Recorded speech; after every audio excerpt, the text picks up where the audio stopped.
آیات ذکر میں فَاذْكُرُونِی وَاذْكُرْکُم وَاشْکُرُوا وَلَا تَکْفُرُونَ،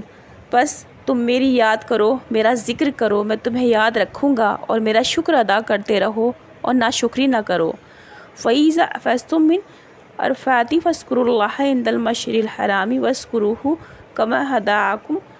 وإن كنتم من قبله لمن الضالين۔ پھر جب تم حج کو موقع میں عرفات سے واپس آ جاؤ تو مزدلفہ میں ٹھہر کر اللہ کو یاد کرو، اور اس طرح یاد کرو جس طرح تم کو بتلا رکھا ہے، در حقیقت تم سے اس سے پہلے محض ناواقف تھے۔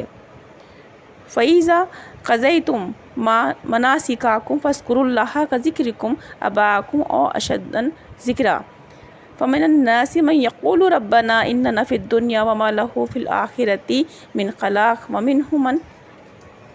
من يقول ربنا إننا في الدنيا حسنة وفي الآخرة حسنة وقنا عذاب النار أولئك لهم نصيب مما كسبوا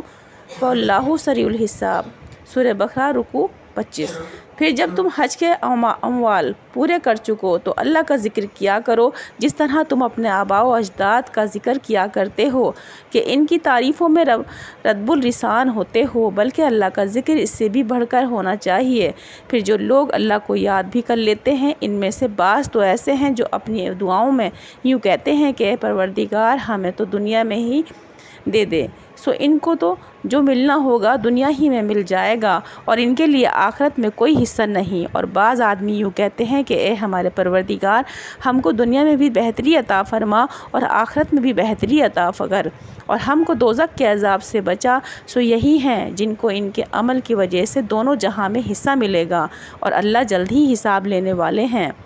حدیث میں آیا ہے کہ 3 شخصوں کی دعا رد نہیں کی جاتی بلکہ ضرور قبول ہوتی ہے، ایک وہ جو کثرت سے اللہ کا ذکر کرتا رہا ہو، اور دوسرا مظلوم، تیسرے وہ بادشاہ جو ظلم نہ کرتا ہو۔